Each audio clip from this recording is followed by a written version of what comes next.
A paz do Senhor, meus queridos irmãos. Antes de assistir ao vídeo que você escolheu, eu tenho um recado aqui para você. Aqui na descrição você encontra o link para a minha livraria digital com todos os meus livros disponíveis para você adquirir e ler imediatamente. São estudos aprofundados sobre diversos temas da vida cristã. Clique agora e conheça toda a livraria digital do pastor Marco Feliciano. Que Deus te abençoe. Pastor Marco Feliciano! Pentecostal que não faz barulho. Tá com defeito de fabricação, não é? O diabo tem jogado na sua cara, falado pra você que você não pode mais, você não vai mais. Quem é o diabo para colocar um ponto final onde Deus ainda está escrevendo? Homens tomam o que homens dão, o que Deus dá. Tá pra nascer um macho que tire.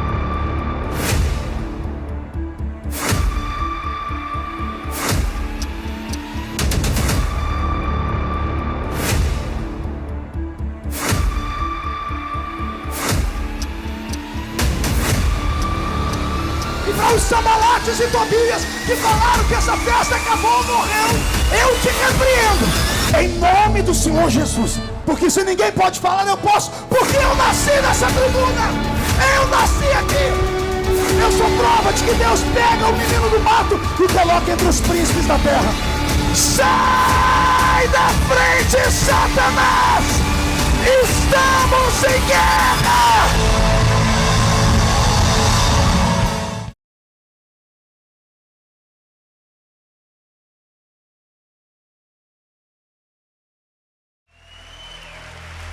Pastor Marco, por favor.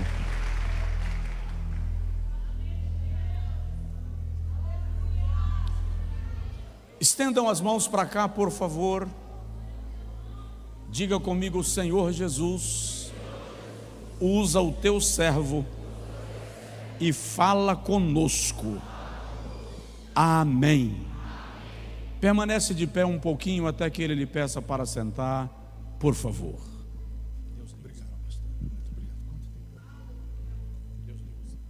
Ai, Jesus. Eu perguntei quanto tempo, ele disse que só até às 5 da manhã. Tudo falso. Eu conheço crente, né? Uma alegria poder estar aqui em Feira de Santana mais uma vez, e nessa oportunidade, nessa linda igreja, e revendo meu amigo de longa data, pastor Josué Brandão. Pastor Josué é um ícone da nação brasileira, e eu sei que ele tem estrutura para ouvir isso. É um dos profetas do meu tempo. E eu tenho orgulho, pastor Josué, de ter nascido na sua geração. Minha única inveja é que eu tive que tirar minha barba, né? E o senhor está todo bonitão aí, né?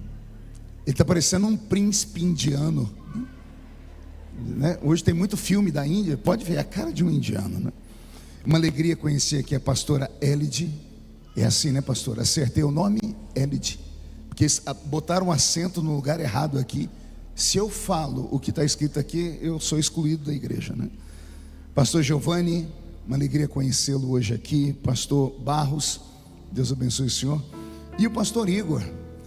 Toda vez que eu vejo o pastor Igor, me dá vontade de sair correndo.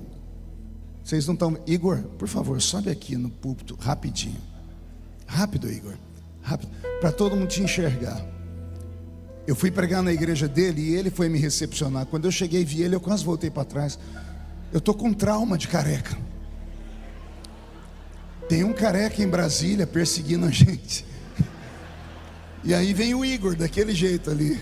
Mas esse é do coração. I love you. Deus te abençoe, Igor.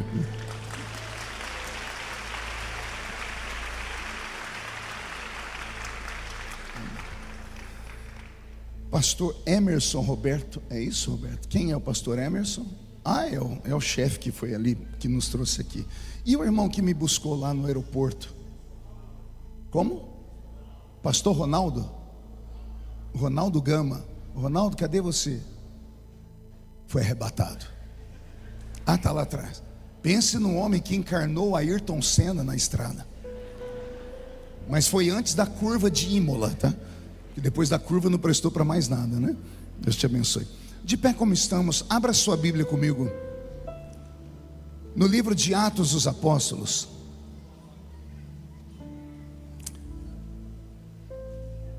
Leitura simples e conhecida. Atos dos Apóstolos, capítulo de número 3.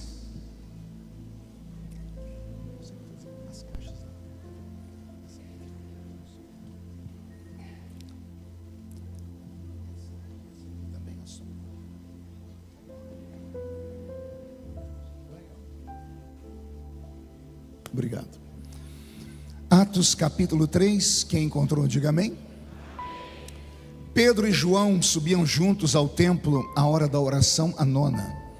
E era trazido um varão que desde o ventre de sua mãe era coxo, o qual todos os dias o colocavam à porta do templo chamada Formosa, para pedir esmola aos que entravam.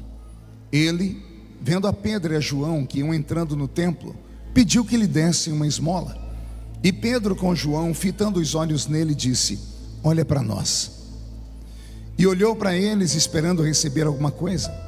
E disse Pedro: não tenho prata nem ouro, mas o que eu tenho, isso eu te dou. Em nome de Jesus Cristo o Nazareno, levanta-te e anda. E tomando pela mão direita o levantou, e logo os seus pés e os seus tornozelos firmaram. E saltando ele, pôs-se em pé e andou, e entrou com eles no templo, andando e saltando e louvando a Deus. Amém, igreja? Feche a Bíblia, coloque no banco, na cadeira, e por favor pegue na mão da pessoa mais perfumada do seu lado. Isso. Aperte a mão da criatura com carinho até ela falar aleluia. Pentecostal que não faz barulho. Está com defeito de fabricação, não é? Vamos orar mais uma vez? Senhor, o anjo da igreja, o pastor Josué, já me colocou em suas mãos. Portanto, a minha oração não invalida dele, pelo menos ela se soma dele. E antes de pregar, eu lhe faço 2 pedidos. O primeiro é que o Senhor cerque este lugar com a sua glória, e num raio de 5 quilômetros, onde houver um demônio alojado, eu dou a esses demônios segundos para sumirem de Feira de Santana, porque se não sumirem, serão queimados pelo poder da sua glória que aqui será derramada. O segundo pedido é que o Senhor rasgue os céus sobre esta igreja e mande anjos de fogo descerem aqui. Que estes anjos desçam trazendo brasas de fogo nas mãos, comecem a esparramar estas brasas entre nós, e onde houver um crente cheio do Espírito Santo, pega ele nesta noite, Jesus, e mostra o caminho da verdadeira e poderosa adoração. Fala conosco, fica conosco, é o que eu te peço agora e sempre. E toda a igreja diz: os que podem, tomem seu assento, aplaudindo a Jesus, porque Ele é bom, porque Ele é maravilhoso. Querida igreja, noiva do Cordeiro, simpatizantes da nossa fé, amigos que vieram de perto ou de longe, autoridades constituídas por Deus que aqui estão. O texto que eu li nessa noite, e eu fiz questão de avisar antes de ler, que era um texto simples e conhecido. Todavia, nada da Bíblia Sagrada torna-se simples quando o Espírito Santo desce sobre ele. O texto dessa noite tem moldado a minha vida nos últimos 4, 5 meses, porque eu tenho meditado, tenho remoído esse texto, e cada vez que eu leio, e cada vez que eu medito nele, algo modifica-se dentro de mim. E essa experiência eu gostaria que Deus desse a vocês aqui nessa noite. Alguém acredita que Deus ainda fala? Acredito que de uma passagem tão conhecida podemos extrair ensinamentos profundos da parte de Deus? Então dê mais um grito de glória a Deus aí, por favor. Pastor Roberto me acompanha já há 16 anos. Ele morava nos Estados Unidos da América e trabalhava lá com o pastor Ben Hinn. Não sei se vocês já ouviram falar, um pregador de avivamento. Aí ele veio para o Brasil trabalhar com o pastor Benny Ruim, né? E sou eu, né? No final da pregação, Roberto vai cantar. Roberto, mude a música para mim, filho. Só que se você ficar com esse fone aí, eu não estou escutando nada aqui da sua música. Isso, agora eu escutei. Eu só consigo operar se tiver uma anestesia, né? Isso, agora não precisa se empolgar também, só um pouquinho mais baixinho. Pronto. O texto que eu li, ele é um divisor de águas na vida de pelo menos um dos personagens que envolvem essa história. Nós temos no capítulo 3 do livro de Atos dos Apóstolos pelo menos 3 personagens. Nós temos 2 apóstolos e um paralítico. Esses 2 apóstolos são amigos a longa data. Não apenas amigos, eles foram sócios em uma embarcação. Foi assim que Jesus os encontrou pescando em alto mar. Eram homens simplórios, eram homens do meio do povo. Imagine que no tempo em que Jesus por aqui passou, cerca de 95% dos judeus não tinham aptidão com leitura nem escrituras. No tempo que Jesus passou por aqui, cerca de 75% dos ganhos de um judeu eram entregues em forma de tributo excessivo aos romanos. Os romanos fizeram a façanha de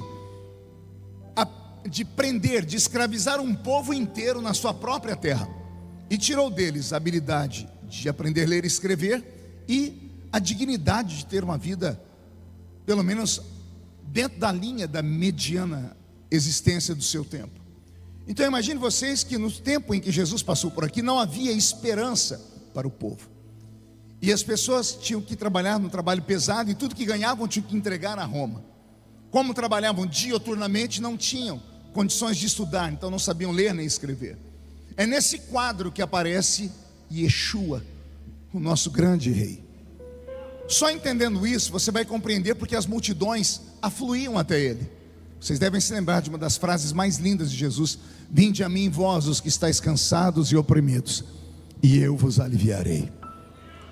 Foi com essas palavras que ele deixou Roma em alerta, e foi com essas palavras que Roma acabou, num tempo mais à frente, tirando a vida dele, por conta da esperança que ele fazia brotar nas pessoas. Então, esses 2 personagens que são apóstolos aqui do capítulo 3 de Atos dos Apóstolos, eles vão sair da pesca e vão fazer parte da escola apostólica de Jesus de Nazaré. Ao lado desses 2 tinham mais 10, e ao lado desses 12 tinham milhares. Erramos às vezes quando falamos aos crentes: Jesus tinha 12 discípulos. Jesus não teve 12, ele teve milhares de discípulos. Somente em Lucas capítulo 10 ele mandou uma comitiva de 70 discípulos, dos quais nós não conhecemos e nem sabemos o nome deles. Mas aprove a ele depois filtrar, e de milhares ele chegou a um número exato de 12. E foram esses 12 discípulos a quem ele deu um upgrade, depois de caminharem com ele por 3 anos e meio, transformando eles em apóstolos. Não eram homens perfeitos, eram homens cheios de defeitos. E quando eu olho para a escritura no capítulo 3 de Atos dos Apóstolos, eu vejo Pedro e João, 2 amigos, 2 sócios, que se tornaram alunos da mesma escola e se formaram na mesma escola. O culto aqui no capítulo 3 não é um culto todo especial, como muitas pessoas pensam. Era um culto rotineiro, mas uma vez por ano esse culto era muito mais frequentado. Logo depois da Páscoa, os judeus comemoravam ali o Pentecoste, e depois do Pentecoste, eles se reuniam nesse templo para um culto de ação de graças, como nós estamos fazendo aqui. É o aniversário da igreja, todos os dias são cultos de ação de graça. Era um culto parecido com esse. Pedro e João estão entrando naquele templo, não a primeira vez, todos os anos eles entravam naquele templo. Todos os anos eles iam para aquele mesmo lugar, ou para agradecer a Deus pelo ano de prosperidade, ou pedir perdão a Deus por um ano de miséria. Todos os anos, pós festa de Pentecoste, eles se reuniam naquele mesmo templo.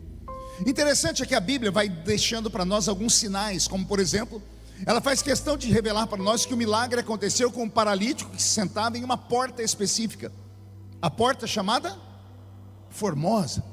Por que porta chamada Formosa? Porque aquele templo tinha outras portas, 12 portas, e cada porta tinha um, abre aspas, dono, fecha aspas. Como assim, pastor? Os donos daquelas portas eram judeus que nasceram com algum tipo de anomalia física, com algum tipo de enfermidade ou deformidade, e não podendo habitar no meio do povo, porque o judeu era uma raça extremamente religiosa, e para eles todo tipo de anomalia física estava atrelada a uma espécie de pecado. Vocês devem lembrar quando levaram aquele cego para Jesus. Não era só um cego que não enxergava, era um cego com deformidade no rosto. Os olhos dele deviam ser tortos, havia algum tipo de anomalia, ao ponto dos discípulos perguntarem para Jesus: quem pecou para ele ter nascido assim? Foi ele ou os pais dele? E ainda bem que perguntaram. E Jesus então desmistificou dizendo: nem ele pecou, nem seus pais pecaram. Isso aconteceu na vida dele para que o nome de Deus fosse glorificado. Graças a Deus que com esse versículo a gente começa a entender que maldições já foram quebradas na cruz do Calvário, né? Mas quando eu vejo aqui esse homem, e a Bíblia desenhar para nós ele sentado naquela porta, eu entendo que ele era alguém que tinha uma anomalia física, mas não era alguém da plebe em geral. Ele era de uma família que possivelmente tinha contatos importantes. Como é que o senhor sabe, pastor? Porque algumas dessas pessoas que nasciam com anomalia física tinham essa habilidade, a oportunidade, a liberdade de pedirem esmola publicamente. Nem todos tinham. Para o judeu, quando ele olhava um leproso, um cego, um aleijado, um manco, um coxo, ele já lembrava de maldição. Então essas pessoas não podiam habitar dentro da cidade. Fora dos muros das cidades grandes havia um lugar chamado Vale dos Rejeitados. E era lá que se amontoavam essas pessoas doentes, essas pessoas com anomalias físicas. E os poucos que podiam entrar na cidade para pedir esmola é porque vinham de famílias influentes, é porque vinham de famílias que tinham algum tipo de influência pelo menos junto à prefeitura da cidade. Como assim, pastor? As famílias influentes conseguiam para os seus parentes com defeito físico uma espécie de alvará, uma autorização, para que essas pessoas então pudessem publicamente pedir esmolas. Fui estudar profundamente isso entre os judeus, pastor Josué, e descobri que os portões da cidade se abriam de manhãzinha, 6 da manhã, e quando os portões se abriam no último horário da última vigília da noite, essas pessoas que tinham uma alvará, uma autorização, elas entravam na cidade, iam para os seus lugares pedir esmola. Alguns ficavam no meio fio, outros ficavam no templo, outros ficavam nas praças. E no final do dia, antes dos portões da cidade se fecharem às 6 da tarde, eles pegavam o que ganhavam como esmola, iam até a feira e compravam o resto que sobrava. E então atravessavam o portão e iam dormir lá no Vale dos Rejeitados com as demais pessoas. E aí então eles repartiam com as pessoas a comida. Esse era o dia a dia deles. As pessoas que tinham essa influência com o governo conseguiam para os seus uma espécie de documento. Nós temos um exemplo clássico disso na Bíblia. Quem lembra aqui do cego de Jericó? A Bíblia diz que o cego estava sentado no meio fio da esquina, ouviu um barulho, perguntou o que era, e alguém disse: o milagreiro está passando aí, o tal de Yeshua está passando aí. Dizem que ele levanta paralíticos, que até mortos ressuscita. Bartimeu se empolgou e começou a gritar: Jesus, filho de Davi, tem misericórdia de mim.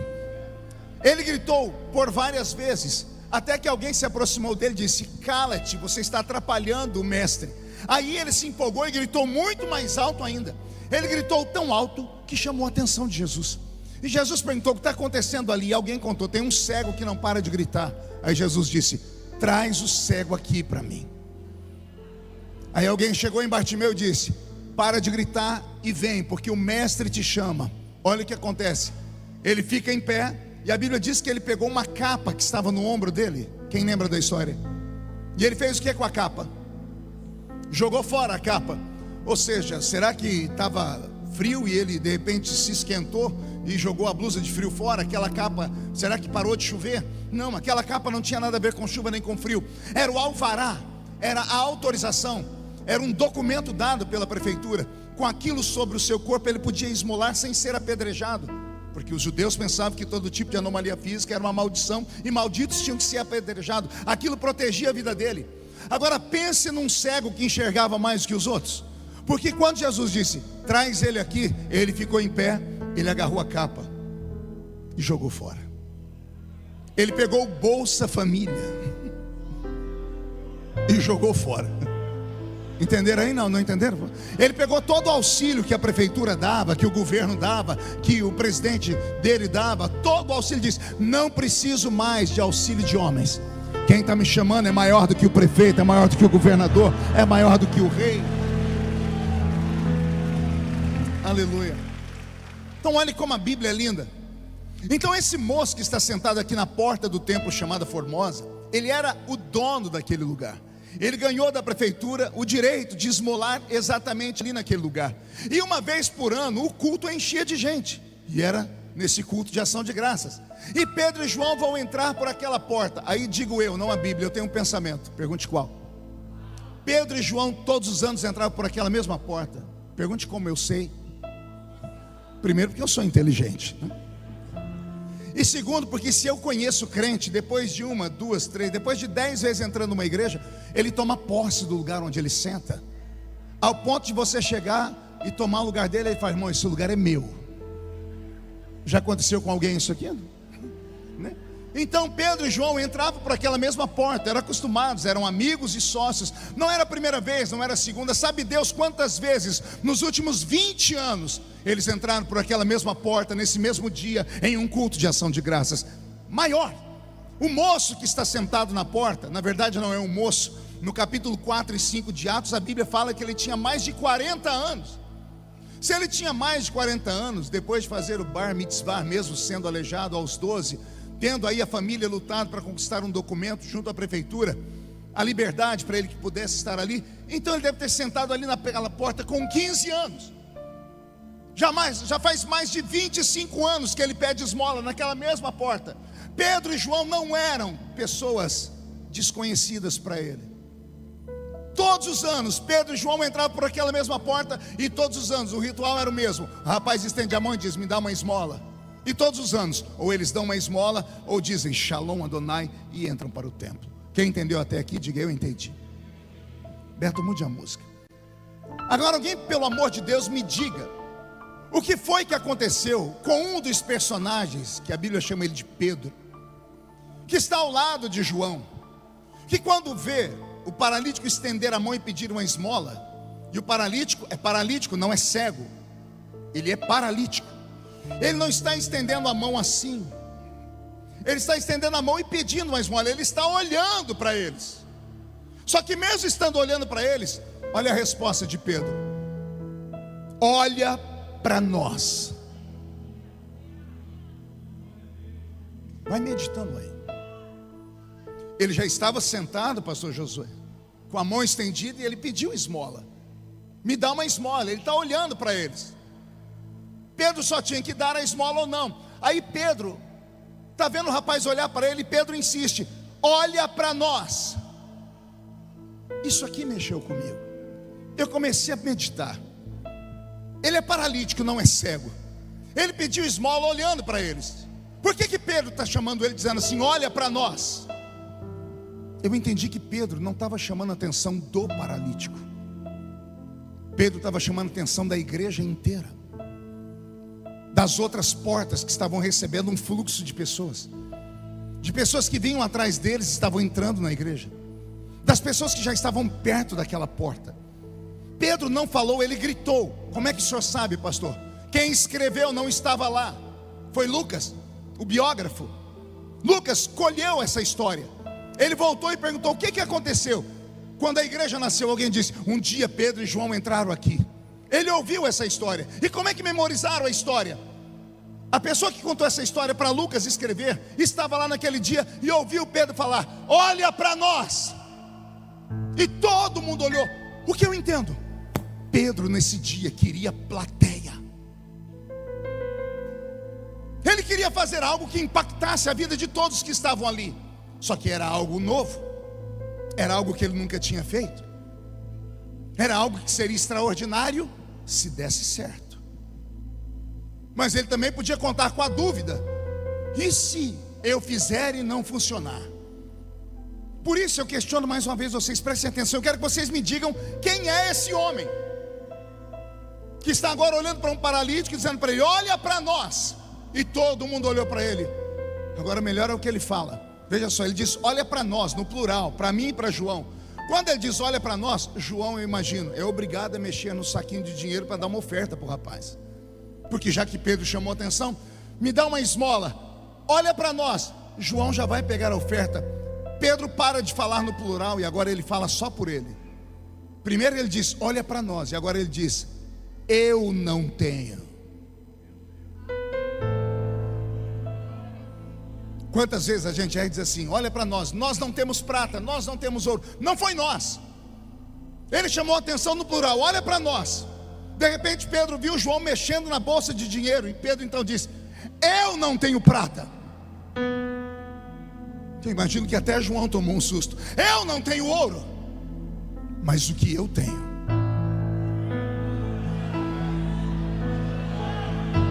mas o que eu tenho, isso eu te dou. E agora a máxima: a multidão, a igreja lotada, as pessoas estão em pé vendo aquela gritaria, todo mundo parou para ver o que é que ele vai dar. Até João está olhando o que é que ele vai dar para o paralítico. Aí Pedro diz: em nome de Jesus Cristo Nazareno, levanta e anda. E o paralítico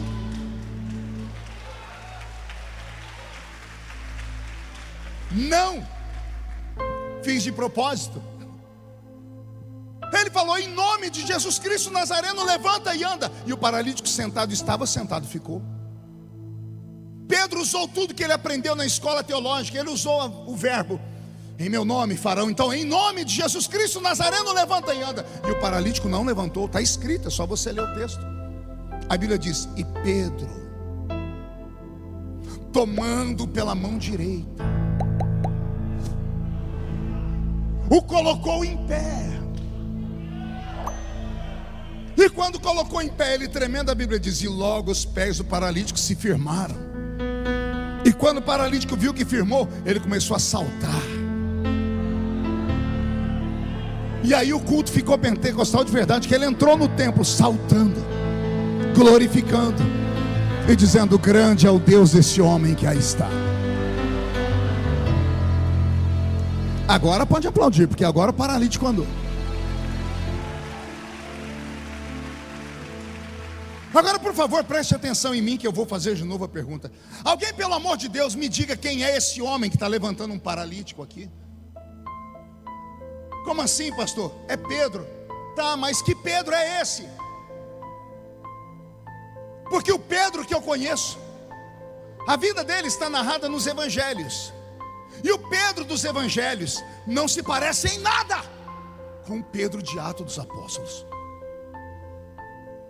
Aconteceu algo que mudou a vida dele. Na verdade não mudou, transformou a vida dele. A palavra transformação na língua grega é metamorfose. Metamorfose não é uma cirurgia plástica, não é uma harmonização facial, não é você mudar a cor do cabelo ou o estilo de penteado, não é mudar a roupa. Metamorfose é ser transformado de uma coisa em outra. Vou falar de novo. O Senhor Deus fez algo na vida de Pedro que mudou ele. Nos evangelhos ele é um Pedro, em Atos dos Apóstolos é outro Pedro completamente diferente. E aqui está o segredo da mensagem dessa noite.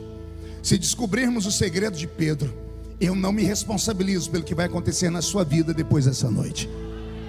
Se pelo menos 10 aqui dentro entenderem a mensagem, desses 10, 5 buscarem, desses 5, 2 receberem, a cidade de Feira de Santana vai ser virada de cabeça para baixo. E se alguém acredita nisso, agora não dá um grito, não, dá um berro de glória a Deus, por favor. Para você entender, vem comigo. O Pedro dos evangelhos é o Pedro da Silva Sauro, é o Pedrão, é o Cefas, é o Simão. E é engraçado ver Jesus chamar ele por 3 nomes, né? Uma vez me perguntaram: pastor, por que Jesus chamava Pedro cada hora de um nome, né? Aí eu pensei e me lembrei do meu casamento. Eu sou casado com a irmã Edileuza, e esse ano a gente faz 33 anos de casado, graças a Deus. E o nome dela é Edileuza, mas carinhosamente eu a chamo Di. Aqui no meu celular está Di com um coraçãozinho. É a forma carinhosa, Di, amor. Aí de vez em quando eu estou em casa, eu falo Edileuza. Ela fala: por que você está me chamando assim? Eu falo: porque é o seu nome. Ela diz: não, você só me chama assim quando está bravo. Acontece isso com alguém aqui em casa aí também ou não? Pense que é mais ou menos isso que acontece quando Jesus fala Cefas, Pedro, Simão. Cada uma é uma forma de temperamento. É um momento que Jesus está vivendo com ele, ou de alegria, ou de euforia, ou de tristeza, ou de decepção.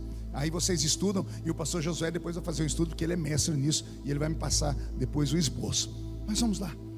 Esse Pedro que eu conheço dos evangelhos, pense num Pedro desastrado, pense num Pedro fraco, pense num Pedro que toda hora que aparece uma história dele é uma saia justa para Jesus. Pedro era o tipo de crente que nenhum pastor queria ter na sua congregação. Eu sou pastor de igreja, e quando aparece um Pedro na minha vida, eu falo: Jesus, dá um jeito. Eu faço questão de dar carta de mudança para a pessoa. Vai, eu te autorizo, eu te dou uma oferta para você ir embora. Aqui não tem isso, porque aqui todo mundo é perfeito, e o pastor Josué tem muito mais paciência do que eu, né? Lá em Brasília também não acontece isso, né, pastores? Só acontece na minha igreja.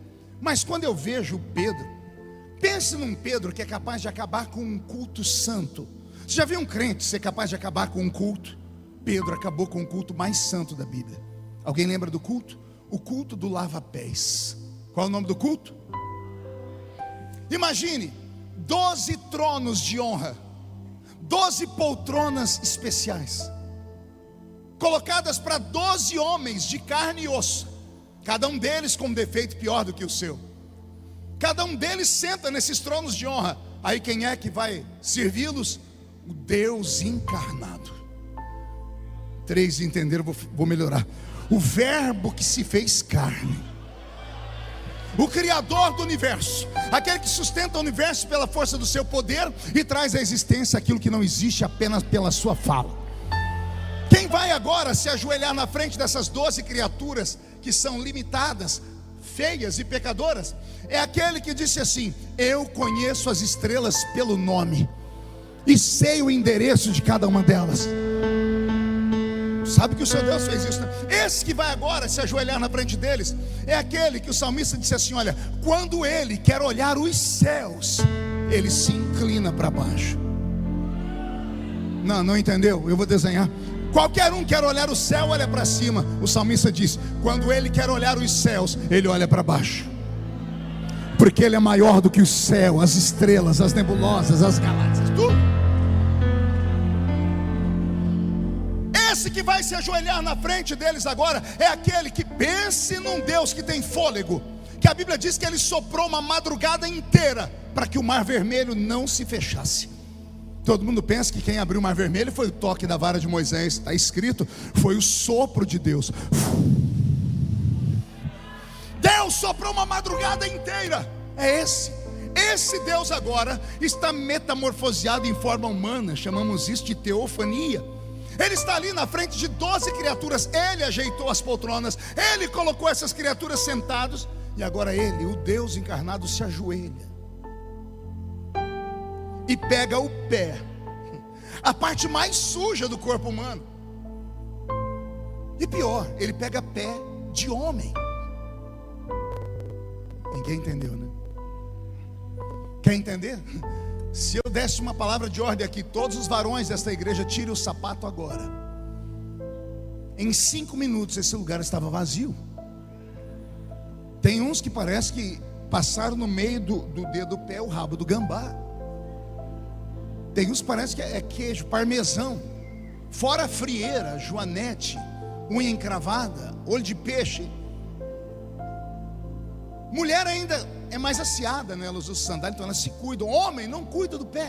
Lá estava 12 homens, e Jesus pega o pé deles, a parte podre do corpo, e ele começa a lavar os pés. Aleluia.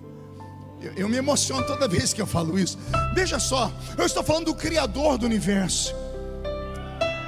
O apóstolo disse assim sobre ele: ele mesmo sendo Deus, não tem por usurpação ser igual a Deus, antes aniquila sua forma divina e desce entre nós e se faz carne. É esse Deus que um dia Davi escreveu sobre ele no Salmo 18. Ele sentou nas asas de um querubim e voou sobre as asas do vento. Esse mesmo Deus agora está ali ajoelhado na frente de uma criatura, pegando a parte mais suja do corpo e limpando. João deve ter chorado, Tomé deve ter chorado, André deve ter chorado, Felipe deve ter chorado. Mas quando Jesus vai pegar o pé do Pedro, Cadê o pé do Pedro? Pedro escondeu os 2 pés para trás. E Jesus falou: o que você está fazendo? Ele disse: no meu pé o senhor não vai botar a mão não. Acabou com o culto. Os discípulos chorando, falaram: tem que ser Pedro. Acabou, criou uma dúvida, criou um ranço. Aí Jesus olhou para Pedro e foi duro com ele: se eu não lavar os seus pés, você não tem parte comigo. Pedro teve juízo, desenrolou um pé e desenrolou o outro. Vai voltar à normalidade. Jesus pega um pano com água. Quando ele vai lavar os pés do Pedro, Pedro estica as 2 mãos. O que você está fazendo, Pedro? Já que o senhor vai lavar, não lava só os pés, não. Lava as minhas mãos, lava os meus braços, lava o meu corpo inteiro. Pedro é no mínimo bipolar. Ele vai de 0 a 100. Ele entristece a gente com vergonha e de repente arranca glória a Deus da boca da gente. Pedro era incrível. Pergunte por quê? Porque ele era um ser humano. A palavra ser, entidade invisível. A palavra humano vem de humus. E humus é terra misturada com esterco. E eu não preciso falar para ninguém o que é esterco aqui, não é? Quem é Pedro? Uma entidade invisível, um espírito que habita dentro de um corpo podre, muito parecido comigo e com você. Pedro é o discípulo que afunda nas águas. Todo mundo lembra da história. Imagine, madrugada, vento soprando, os discípulos atracados com um mastro, olhando para o meio do mar, e eles viram aquele vulto e já começaram a gritar: meu Deus, olha lá, Iemanjá está vindo. Não, é Triton, é o pai da pequena sereia, é Poseidon, o rei dos mares. E de repente lá do meio daquele vulto vem uma voz muito suave dizendo: sou eu. Só Pedro gritou: se és tu, me mande ter contigo. E a voz disse: vem. Pode imaginar Pedro soltando: mas dá licença, o homem está me chamando. Se eu conheço Pedro, ele botou a mão no barco e se jogou nas águas. Ao se jogar nas águas, pense em 11 homens vindo aqui para olhar Pedro afundar. E quando olham, está Pedro parecendo um surfista. Não falei que era ele? Se fosse qualquer outro discípulo, jogaria primeiro a escada, desceria, colocaria o pé na água para ver se estava durinha. Isso chama-se prudência. Pedro era imprudente. Pedro era apaixonado, era impulsivo, era movido pelo momento, pela emoção do momento. E ele andou, e de repente ele afundou. E quando ele afundou, Jesus foi lá, esticou a mão e falou para ele uma palavra no meio da tempestade, de noite, no escuro. Como é que aqueles 11 escutaram? Alguém lembra o que Jesus disse para ele? Homem de pouca fé. A tal da notícia ruim, todo mundo escuta mesmo. Lá dentro do barco tem 11, que foram eles que contaram a história e escreveram. Jesus entra com Pedro no barco, Pedro está lá se enxugando. Eu imagino os 11 se desculpando: Senhor, perdoa Pedro. Pedro é impulsivo, olha só, passa vergonha na gente. Quase que morre, quase que acaba o ministério. Imagina amanhã falar que Pedro afogou aqui, e cada um dando uma desculpa, e Pedro pedindo a palavra: Senhor, eles têm razão, Senhor. O que foi, Pedro? Eu afundei. Toda vez que alguém contar essa história, vão falar que eu afundei. Mas se eu conheço Pedro Peralta, o olhinho dele brilhando, ele dizendo assim: eu afundei, mas eu andei, né, mestre? E todo mundo gritando: mas afundou, vai. Mas eu andei. Mas eu andei. Mas eu andei. Eu andei. Todas as vezes, depois dessa história, que o mundo parou para ouvir uma história onde 2 homens quebraram a lei da gravidade. Um veio do céu, que é Jesus de Nazaré. O outro, Pedro da Silva Sauro.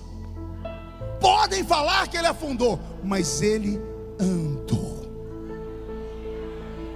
E aqui eu aprendo uma coisa com Pedro. Pergunte o quê? É melhor ir e voltar. arrebentado, humilhado e envergonhado, do que nunca ir.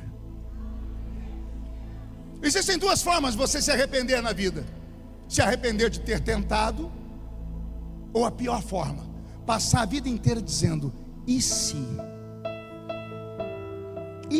eu tivesse ido? Eu só aprendi isso por causa de Pedro. Com Pedro eu aprendo uma coisa, pergunte o quê? Deus ama gente louca. Deus ama gente atrevida. Deus tem dificuldade em lidar com essa criatura que está aí do seu lado agora, com a perna cruzada, a mão no queixo, olhando para o céu e filosofando. To be or not to be, that's the question. Será que faz sentido o que esse pregador está falando? Deixa eu olhar aqui com o chat GPT. Deus tem dificuldade em lidar com essas criaturas que vêm para um culto pentecostal e ficam olhando o pregador com uma cara feia, parecendo que foram batizados num pote de vinagre. Achou que eu não ia falar? Deus tem dificuldade em lidar com um crente que diz que é pentecostal, mas vem para um culto pentecostal, mas não abre a boca nem para respirar. Fica com essa boca travada, essa boca de aço, essa língua de ferro, esse queixo de concreto o culto inteiro. Deus tem dificuldade em lidar com pessoas que, se tem emoção, não deixam a emoção extravasar. Passa o culto inteiro olhando para a gente com o olho seco, parecendo olho de sapo que morreu no dia de enchente. Com Pedro eu aprendo que Deus ama gente atrevida. Deus ama gente que tem sonhos. Deus ama gente que sabe que não tem força, mas tem coragem para pelo menos tentar lutar por aquilo. Pastor Josué, dia desse eu estava num banco lá na minha cidade, numa fila de banco. Bateram aqui no meu ombro com um dedinho assim, eu olhei, uma senhora distinta, me deu boa tarde, disse boa tarde, e virei para frente. Daqui a pouco bateram no outro ombro. Eu olhei, a mesma senhora. Eu falei: pois não, senhora. Ela: você não está me reconhecendo? Aí eu encarei ela de verdade, né? Falei: desculpa, eu não estou me lembrando. Ela: como não? Eu falei: eu estou ficando velho, não me lembro da senhora. Ela veio no meu ouvido e falou assim: sou eu. Falei: eu quem? Falei: a sua primeira namorada. Aí eu me afastei para olhar a criatura de verdade. Quando eu olhei aqui por dentro, eu me regozijei. Falei: tu és Deus de livramento, tu és Deus de mistério. Aleluia. Eu quase falei em línguas. É sério. Aí ela olhou para mim e disse assim: eu mudei tanto assim, eu não podia ser tão sincero. Eu disse: não, você está muito bem. Ela jogou o cabelo para um lado, jogou para o outro. Ela falou: nossa, você está bonito. Eu falei: nossa, você está um pedaço de mau caminho. Ela está no mundo ainda, né? Não conhece Jesus. Daqui a pouco ela falou assim: que partidão que eu perdi, hein? Ela devia ter parado aí, mas não, ela insistiu. Por que foi mesmo que eu te abandonei? Roberto, muda a música. A vingança é aquele prato que se come frio. Eu articulei as palavras para não deixá-la muito triste. E eu disse: eu me lembro como foi. Você insistiu, queria conhecer a minha casa. Você me conhecia dos bailezinhos da escola, o menino arrumadinho, mas você queria conhecer a minha casa. E eu disse não, e você insistiu. Aí você chegou na minha casa e viu uma casinha de 2 cômodos, rebocada com barro, sem forro. E a gente dividindo os 2 cômodos com 12 pessoas. E você viu as mochilas de quem trabalhava na lavoura pendurada, e uma delas era minha, porque eu era cortador de cana de açúcar.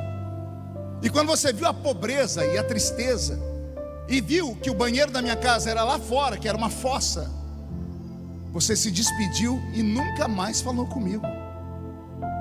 Aí eu lavei a alma, né? Aí ela falou assim para mim: também eu não sabia que você ia ficar bonito e rico. Se eu soubesse, eu tinha investido mais. Aí eu contei para ela uma história. Eu disse: o fogo A água e a oportunidade se encontraram no entroncamento de vias. O fogo curioso perguntou para a água: onde você mora? E a água disse: cave buracos e no subsolo você me encontrará nos lençóis freáticos. E você, fogo, onde você mora? O fogo disse: eu moro no atrito. Esfregue uma madeira em outra, bata uma pedra na outra e você vai me encontrar no meio das faíscas. O fogo e a água viram que a oportunidade não parava e ambos perguntaram: oportunidade, e você? Onde você mora? E a oportunidade, andando, respondeu: eu estou passando.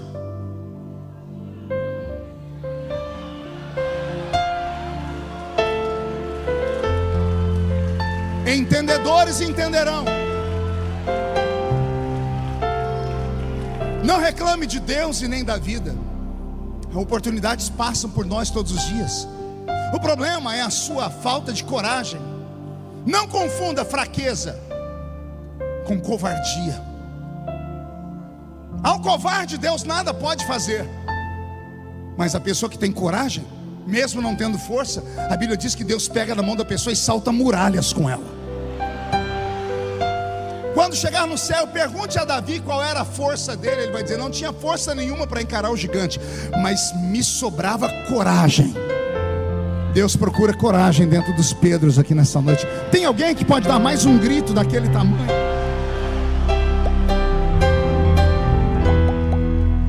Eu conheço esse Pedro dos evangelhos, o Pedro que afunda, o Pedro que atrapalha culto. Eu conheço o Pedro que nega Jesus diante de uma vendedora de púrpura, que diz: não sou, não conheço e não me pareço com ele.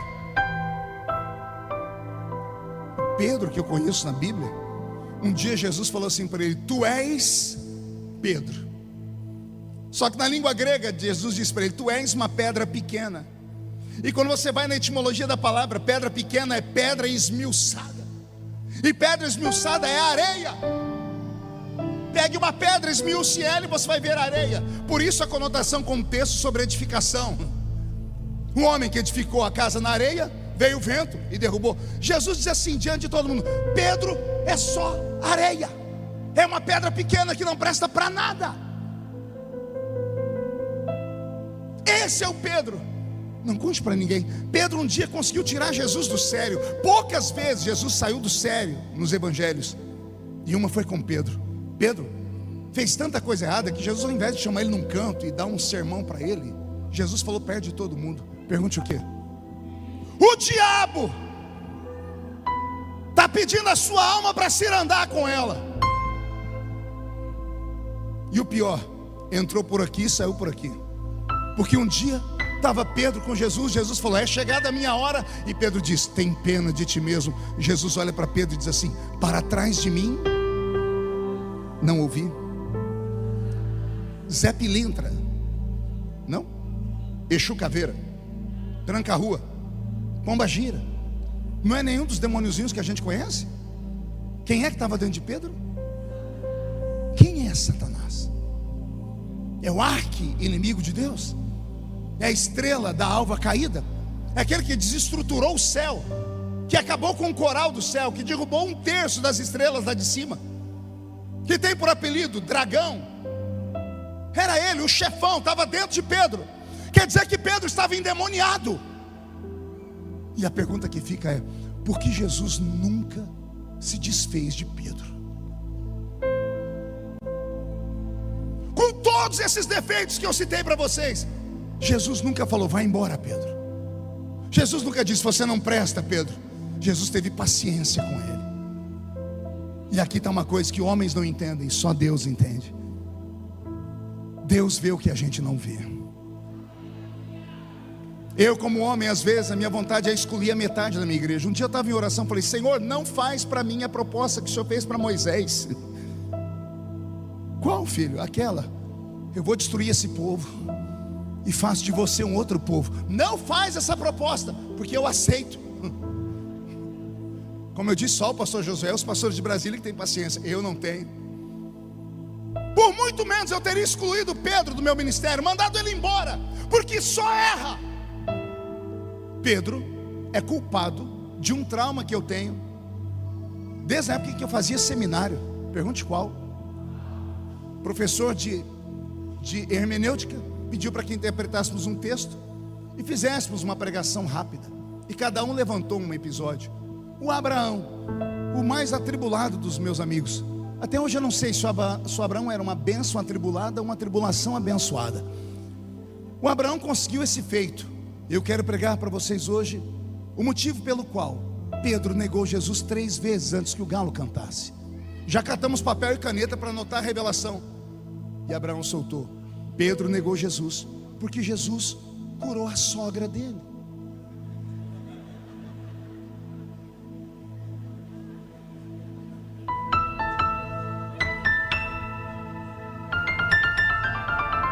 Olha o que o Abraão arrumou. O Abraão achou um texto que Jesus curou a sogra, depois Pedro negou Jesus. Aí ele fez a artigo, ele falou: Pedro negou Jesus porque Jesus curou a sogra dele. Então, todos os pensamentos que eu tenho sobre o Pedro ali na Bíblia Sagrada, nos livros dos Evangelhos, é de um homem fracassado, é de um homem fraco, é de um homem que aparentemente não tem futuro, é de um homem desequilibrado emocionalmente falando, é de um bipolar, é de um ser que a gente não gostaria que fosse nem nosso amigo. Mas Jesus nunca desistiu dele. E a prova está quando Jesus diz: para trás de mim quem? Não ouvi: para trás de mim Satanás saiu. Jesus disse: Satanás vai, mas Pedro fica.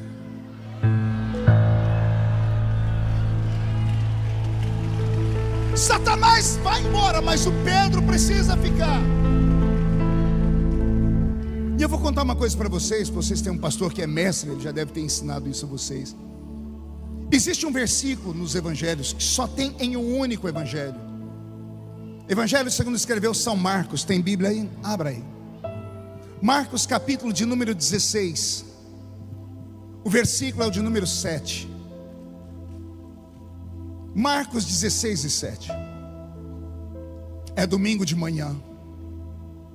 As mulheres estão se aproximando da tumba. Elas estão levando especiarias. E quando chegam próximo à tumba, a pedra está movida. Elas olham sobre a pedra 2 homens de branco sentados ali. E antes de fugirem, os homens de branco gritam com elas: por que procurais entre os mortos aquele que vive? Ele não está aqui, ele já ressuscitou. Todos os 4 evangelistas contam essa história, mas só o evangelho de Marcos tem continuação. Os homens de branco mandaram um recado. Está escrito aí: mas ide, dizei a seus discípulos. Não ouvi, e a quem? Mas antes, dizei a seus Mas Pedro não era discípulo? Sim ou não? Se Pedro é discípulo, porque o nome dele está destacado? E a segunda pergunta: por que isso só existe no evangelho de Marcos? Pergunte para mim por quê. Marcos não foi discípulo de Jesus, não caminhou ao lado de Jesus, não foi aluno dele. Marcos foi aluno de um outro apóstolo, só que era muito bravo, era o apóstolo São Paulo. Numa das viagens de Paulo perseguido, quando ele se escondeu, ele foi pedir ajuda para o discípulo que estava ao lado dele, que era João Marcos. João Marcos já tinha dado no pé fazia tempo, se acovardou. Paulo, quando o encontrou, disse: você não presta para caminhar comigo, e mandou o garoto embora. Como Pedro e Paulo tinham uma pequena desavença, vocês podem encontrar isso na carta aos Gálatas, no capítulo 2. Tudo que Paulo desfazia, Pedro ia lá e pegava, só para mostrar que ele era melhor. Quando alguém falou: Paulo mandou embora João Marcos, Pedro foi lá e pegou João Marcos para ele. E João Marcos se tornou discípulo do apóstolo São Pedro.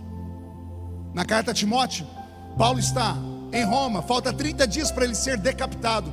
Ele manda uma carta para Timóteo dizendo: Timóteo, traz para mim a capa que eu deixei em Troas, mas traz também João Marcos, porque hoje eu vejo como ele é importante para o reino de Deus. Esse João Marcos se tornou importante porque se tornou discípulo de Pedro. E o que tem a ver isso com o evangelho? Pedro está atrás das grades em Roma, pronto para morrer. Só que ele não quer morrer e deixar no vácuo a história dele com Cristo. Pedro era analfabeto. Você pode ler isso em capítulo 4 de Atos dos Apóstolos, de 7 a 13. Alguém está vendo Pedro falar e vão dizer: não são pois esses homens iletrados, incultos, Traduz-se iletrado, inculto, por analfabeto. As cartas de Pedro foram escritas pelos seus discípulos. O evangelho de Marcos saiu das mãos de Marcos, mas não do coração de Marcos. Pedro chamou João Marcos e disse: antes de morrer eu quero deixar aqui um documento das memórias que eu tenho do meu grande amigo Yeshua. Pode ver que é o evangelho mais simples da Bíblia. Não tem genealogia, não tem coisas profundas. Tanto é que é chamado de evangelho do servo. Por quê? Porque quem está ditando é um pescador que não sabe ler nem escrever.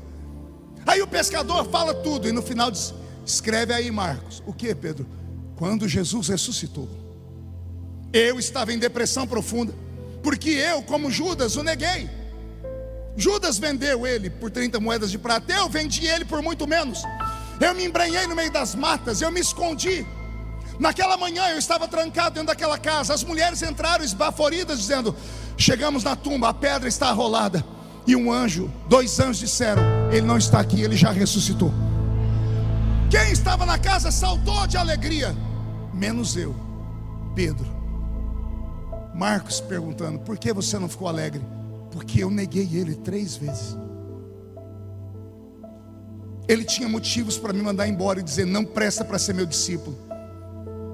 E o que aconteceu, Pedro? Aconteceu que quando os anjos falaram com as mulheres, ele mandou um recado para todo mundo assim: ide, dizei a seus discípulos, mas um deles vocês chamam em particular. O nome dele é Pedro. Avisem aos discípulos e a Pedro. O que? A nossa história não acabou ainda. O que passou, passou. É daqui para frente. A glória da última casa será maior do que a glória da primeira casa. Onde habitou o pecado, porque o Satanás habitou dentro dele, vai abundar a graça verdadeira e divina. Aquele que não prestava para nada, que era só pedra esmiuçada, agora será o alvo da minha graça. Pedro não é a pedra da igreja. A pedra que sustenta a igreja é Jesus, que é a rocha. Pedro é a própria igreja. E contra Pedro, sendo fraco, as portas do inferno não prevalecerão contra ela. Por quê? Porque a graça de Deus envolve aquele que é chamado e vocacionado por Deus. Quem entendeu até aqui, diga: eu entendi. Agora se ajeite na poltrona, cotovelo, irmão, diga: preste atenção. Quem é esse homem de Atos dos Apóstolos? Me diga. Porque a referência que eu tenho de Pedro está nos evangelhos: fracassado, bipolar, estranho, inútil, endemoniado, covarde. Agora estamos em Atos dos Apóstolos. Logo no capítulo 2, os crentes recebem o Espírito Santo. O povo começa a dizer: está todo mundo bêbado aqui. Aí a Bíblia diz que um personagem salta no meio da multidão. Alguém lembra quem foi? E Pedro, saltando no meio da multidão, disse: aqui não tem ninguém bêbado. O que está acontecendo aqui é o que foi predito pelo profeta Joel, que disse: nos últimos dias, diz o Senhor, derramarei do meu espírito sobre toda a carne. Vossos filhos e vossas filhas profetizarão, vossos jovens terão visões, vossos velhos sonharão sonhos. Naqueles dias derramarei do meu espírito sobre os meus servos e as servas, sobre quem está perto e sobre quem está longe. Quem foi que falou isso? Pedro. Então alguém, por favor, me ajude. Mas no capítulo 4, 2 capítulos depois, a Bíblia vai dizer que ele é um homem iletrado. É um homem sem cultura. E ele não é da tribo dos levitas, que ainda tinha quem sabia ler e escrever e passava os ensinamentos via tradição oral e ia contando. Pedro era um pescador. Me diga como foi que esse Pedro abriu a boca e recitou um texto escrito 835 anos antes de Jesus Cristo pisar no mundo, através da boca do profeta Joel. Só eruditos sabiam disso. Quem é esse Pedro? Um Pedro que conhece as escrituras de repente? Se você pegar do capítulo 2 ao capítulo 5, tem 20 citações do Velho Testamento, todas saídas da boca de Pedro. Por isso que quem olhou disse: esse homem é um analfabeto. Como é que ele está falando com tanta cultura, com tanta eloquência? Isso não te apavora? Eu vou te fazer apavorar agora. Depois que ele levantou o paralítico, as pessoas queriam encontrar com Pedro. Ele passou um dia na rua e colocaram todos os doentes, e não pediram oração para ele. As pessoas queriam que só a sombra dele.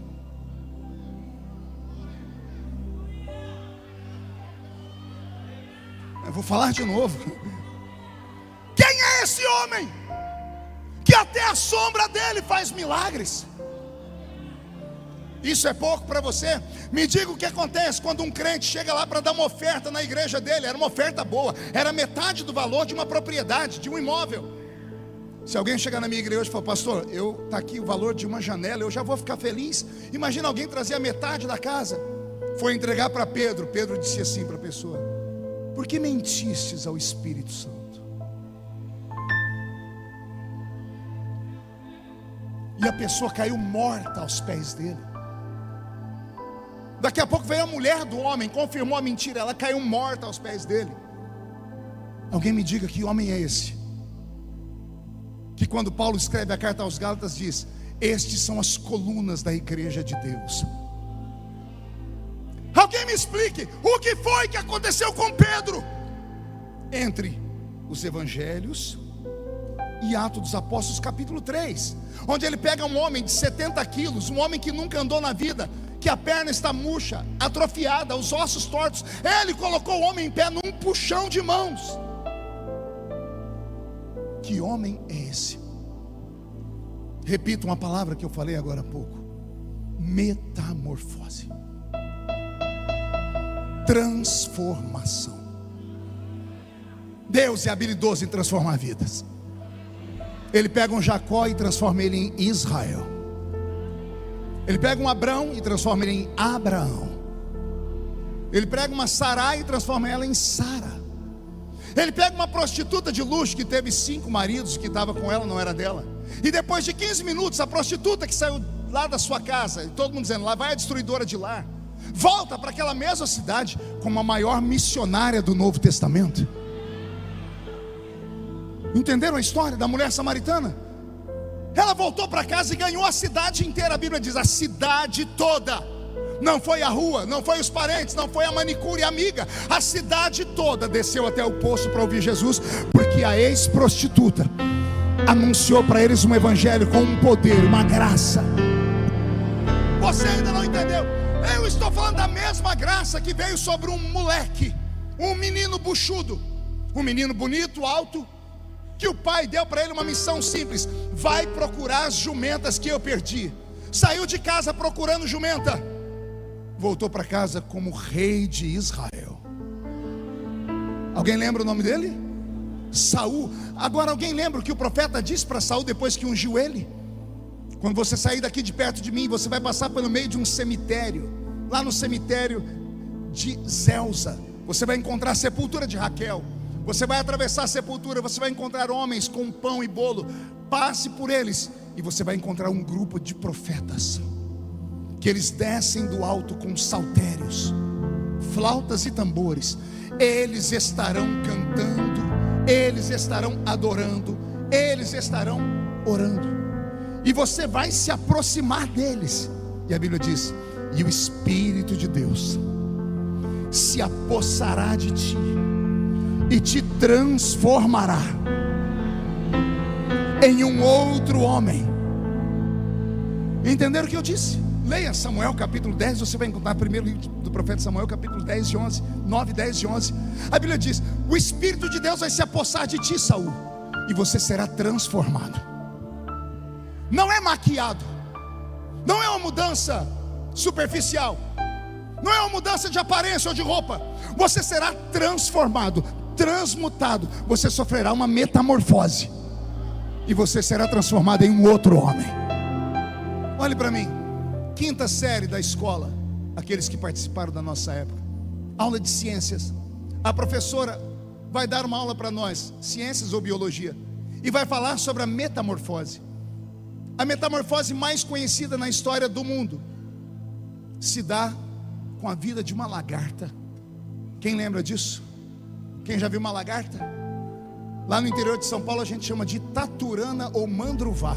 Olha que nome desgraçado. A tal da taturana, do mandruvá, da lagarta, pense num bicho que destrói tudo por onde passa, plantações inteiras. Pense num bicho que quando tem pelo, seu pelo queima a mão de quem encosta. Algumas soltam uma gosma que é nojenta. Todo mundo que vê uma quer matar na hora.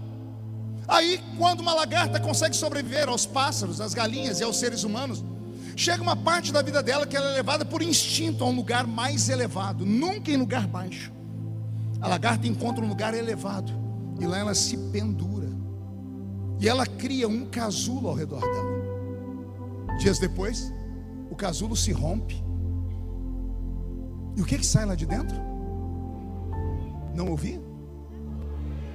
Mas estava lá dentro o quê? E sai de lá de dentro o quê? Uma borboleta. Uma borboleta que não vai mais andar em lugares baixos, só vai voar por lugares altos.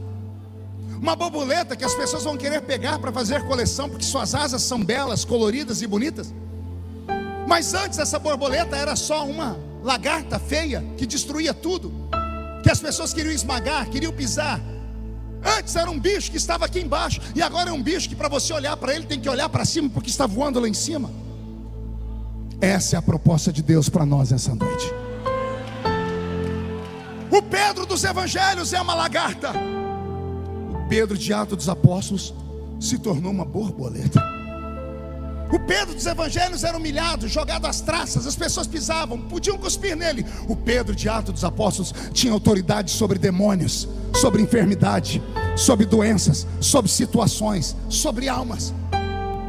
O Senhor Deus de Israel está aqui neste exato momento, gritando no ouvido de alguém assim: você não precisa sair daqui do jeito que você entrou. Você não pode voltar para sua casa do jeito que aqui você chegou. E não me importa o que falaram de você, nem o que você pensa de você. O que importa é o que Deus pensa sobre você. Eu acredito nessa transformação, nesta glória, nesta graça, que pode nesta noite envolver a sua vida, a sua família, os seus filhos, o seu ministério, e você dormir de um jeito esta noite e amanhã acordar de outra forma. Acionei o modo profético, vou falar. Amanhã de manhã, alguns crentes que estão aqui, ao acordarem, vão se sentir estranhos, ao ponto de perguntarem a si mesmo, olhando para o espelho: tem alguma coisa esquisita acontecendo. Quando você sair andando pelas ruas, ou ir para o seu trabalho, ou para a faculdade, não me importa para onde, alguém vai te olhar e vai dizer assim: você está diferente. Se alguém perguntar se você viu um passarinho verde, você vai dizer: não, foi uma pombinha de fogo que voou sobre a nossa igreja ontem à noite. E o que foi que aconteceu com você? Aí você vai dizer: Deus fez uma metamorfose em mim. Eu vou responder a pergunta que eu fiz desde o primeiro início dessa pregação: o que foi que aconteceu com Pedro? Como foi que ele mudou dos evangelhos para o livro de Atos dos Apóstolos, de um rejeitado ao príncipe da igreja? Houve um antes e um depois. Pergunte para mim: como, pastor? Ali em Atos 2. Alguém se lembra? Respira fundo. Foi assim. Estavam todos reunidos no mesmo lugar, quando de repente veio do céu um som, como de um vento forte e impetuoso, que encheu a casa onde estavam assentados. E foram vistos por eles línguas repartidas como que de fogo, as quais pousaram sobre cada um deles. E todos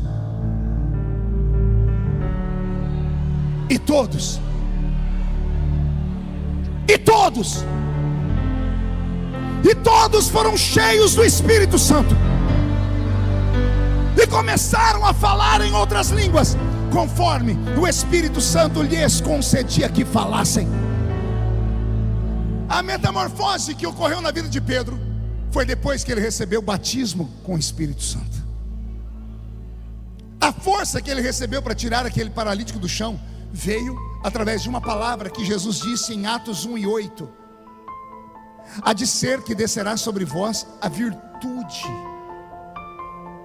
do Altíssimo, E vocês receberão poder para serem minhas testemunhas em Jerusalém, Samaria, Judeia, até os confins da terra. A palavra original é virtude. Diga comigo, virtude. A palavra virtude no grego, ela vem de dunamis. A palavra dunamis é a raiz da palavra brasileira para dinamite. E eu não preciso falar para ninguém o que é dinamite. Todavia, a palavra dunamis também é a origem da palavra dínamo. Diga comigo, dínamo. Sabe o que é um dínamo? Vá numa autoelétrica aqui e pergunte a alguém que trabalha com eletricidade o que é um dínamo. O dínamo é um transformador. Ele transforma energia mecânica em energia elétrica. Explica, pastor. Você na sua bicicleta, forçando para andar, energia mecânica. Aí você coloca um motor na sua bicicleta, não precisa mais fazer força, você vai mais longe. A energia mecânica foi transformada em energia elétrica. Jesus disse aos seus discípulos: ficai em Jerusalém, até que do alto sejais revestidos pelo poder de Deus. Em Atos 1:8, o Senhor diz: esse poder será uma virtude. E essa virtude é um gerador de força que vai transformar o que está dentro de vocês. Vai transformar o desejo em realidade. Vai transformar o sonho em algo palpável. Vai transformar as mãos humanas de vocês em mãos capazes de levantar paralíticos. Vai transformar os pés chulezentos de vocês em lugares onde você colocar a planta do seu pé, eu te darei por herança. Vai colocar dentro de vocês uma autoridade tão grande que os demônios se curvarão diante de vocês. E não me interessa se é Zé Pilintra, Zé Pilantra, Chucaveira, Tranca-Rua, Preto Velho, obra de feitiçaria pesada, não interessa. A virtude que estará dentro de vocês mandará o demônio para o limbo do inferno.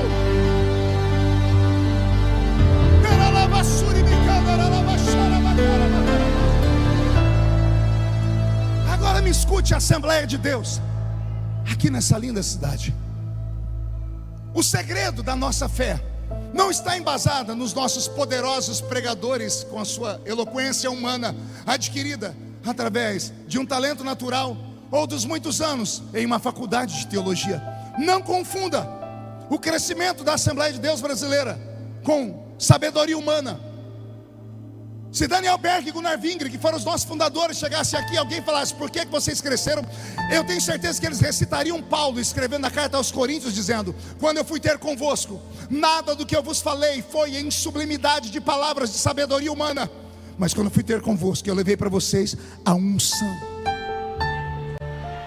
Eu levei para vocês a dimensão do Espírito Santo, a revelação do poder, a glória e a graça. Eu não estou pregando para qualquer igreja nesta noite. Eu estou pregando para a igreja mais poderosa de Feira de Santana. Eu estou pregando para a igreja que, se compreender o que eu estou falando e acreditar e dar espaço para que a cultura que você já tem, a riqueza que você já tem, sejam misturadas com a unção e a glória que vem do céu, não vai sobrar demônio aqui nessa cidade nem para fazer mandinga. Eu vou falar mais. Se esta unção que eu estou falando entrar em você hoje e o Senhor te transformar, quando você chegar na rua da sua casa essa noite, pode chegar gritando lá: cheguei aqui. Se a vizinha, aquela linguaruda, colocar a cabeça para fora do muro e falar: o que você está falando? Diga para ela: não é com você, volte para sua casa. Eu estou falando com o mundo espiritual. E você vai dizer aos demônios: ninguém mais manda na minha casa, ninguém mais manda nos meus filhos, ninguém mais toca no meu casamento, ninguém mais toca no meu ministério, ninguém mais toca nos meus bens, ninguém mais toca na minha cultura, ninguém mais toca na minha fé. E se tem alguém que acredita nisso agora, não grita não, dá um berro de glória a Deus aqui.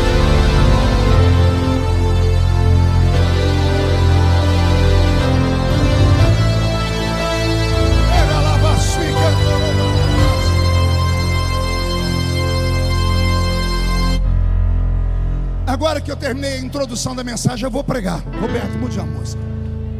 Eu fiz tudo isso aqui só para dizer para você: você não pode se conformar com essa vida pequena, com essa espiritualidade tacanha, em ser um crente assembleiano pentecostal e não ter experiências sobrenaturais. Ah, pastor, mas só experiência? Não, você pode ter tudo, mas a experiência para um crente pentecostal faz toda a diferença. Como é que você acha que nós crescemos no Brasil? Eu preguei agora, pastor Josué, lá no Macapá, e nos 108 anos da Assembleia de Deus, e me levaram no lugar onde fizeram o primeiro batismo. A primeira irmã que foi batizada lá em Macapá em 1917, desceram ela nas águas do rio, e quando saiu com ela das águas, Jesus batizou ela com o Espírito Santo, e ela começou a falar em línguas. Foi uma alegria. Todavia, haviam curiosos ali perto da beira do rio, e um curioso era um judeu de família judia, imigrante brasileiro. Ele ergueu do meio da multidão, foi até perto e começou a falar: como é que essa mulher aí está falando na minha língua, em hebraico? Está escrito nos livros da igreja, tem o nome da irmã. Como é que ela está falando? E o pastor falou: o que ela está falando? Ela está dizendo que o Deus dela é dono do céu e é dono da terra. Ali não foi só glossolalia, foi xenolalia. Glossolalia é você ter a habilidade de falar em línguas ininteligíveis. Xenolalia é falar língua que você nunca entendeu e alguém ali perto interpretar essas línguas. Foi o que aconteceu em Atos dos Apóstolos, capítulo 2. A pergunta que eu faço a vocês, assembleanos, é: até quando teremos vergonha de sermos pentecostais? Até quando teremos vergonha das nossas coreografias pentecostais? Até quando acharemos ruim quando alguém no nosso meio dá um pulo e mexe para cá e mexe para lá? Até quando ficaremos constrangidos quando alguém do nosso lado fica parecendo que recebeu a unção do Bruce Lee? Até quando? Não, pastor, isso aí é só para gente ignorante. Isso aí é só para gente que só tem 2 dentes na boca, o zagueiro e o atacante. Ah, seu preconceituoso de uma figa, me escute. A plenitude do Pentecoste bíblico não foi dado para os irmãos que eram analfabetos. Sabia disso ou não? Para Pedro e João e os demais foi dado o princípio do Pentecoste, mas a plenitude foi revelada para um erudito, para um homem que era advogado, poliglota e tinha 2 cidadanias: Saul de Tarsite, Saulo de Tarso, Paulo. Paulo chegou em Atenas, na capital intelectual do mundo antigo, lá entre os gregos, que deram à nossa civilização, principalmente nós do Ocidente, um dos pilares. Vocês sabem disso. O que sustenta o Ocidente são 3 pilares: o direito romano, a filosofia dos gregos e o moral judaico-cristão. Os gregos daquela época deram ao mundo, como nós conhecemos hoje, muitas coisas, entre elas a medicina, que vem de Hipócrates, os esportes. A palavra Olimpíada vem de Olimpo, que era o monte onde estavam os deuses gregos. Uma civilização adiantada e avançada. Paulo vai pregar para eles. Ele não chega lá falando besteirinhas, ele chega lá recitando os versos dos epicureus. Ele disserta com eles sobre os estoicos. E quando ele chama a atenção dos gregos, aí sim ele leva o evangelho de Cristo. Paulo era um homem intelectual, sim ou não? Não conte para ninguém. Paulo deu uma revelação que só acredita quem é do mistério. Tem alguém do mistério aqui? Vou apelar. Só acredita aqueles que são do reteté. Paulo disse que quando nós nos ajuntamos num culto como esse, nada acontece. Mas quando nos ajuntamos, e uns têm salmos, louvores, e outros têm testemunho, palavra. Paulo diz: vocês saem da terra e entram nas regiões celestiais. E o que tem nas regiões celestiais? Se segura para não cair. Um armário. Um armário com 9 prateleiras. Em cada uma das prateleiras, um dom extrasensorial que a mente humana não compreende. Paulo diz: o Espírito que opera entre vocês é o mesmo, e para cada um Ele dá. E ele começa: a palavra da sabedoria, a palavra do conhecimento, variedade de línguas, interpretação de línguas, dons de curar os enfermos. Não é dom no singular, é dons no plural. Não se cura crente só botando a mão, não. Se cura crente levando água, lenço, tudo, a oração. Existem dons para curar os enfermos, é o único dom que está no plural. Ele fala sobre dom de operação de maravilhas, discernimento de espírito. Paulo dá uma aula sobre o que nós chamamos de paracletologia. Do capítulo 11, 12, 13 e 14 do livro de Coríntios, Paulo faz uma sistemática sobre o que é o batismo com o Espírito Santo, que muitos crentes buscam até receber, depois que recebem não sabem o que fazer com ele. Até receber, grita, chora, empora, fica o culto inteiro dizendo glória, glória, glória. Aí recebe, aí vem para o culto e fica me olhando com essa cara aí, braço cruzado, abrindo a boca de sono, olhando para o relógio. Esses ainda são os bonzinhos, piores são os que estão mastigando chiclete. E não conte para ninguém, não vou olhar, senão eu entrego. Casais trocando carícias enquanto eu prego, beijinho no rosto, mãozinha no cabelo. A criatura acha que está onde? Num teatro, onde você tem direito de aplaudir ou vaiar, onde você se levanta e sai a hora que quer.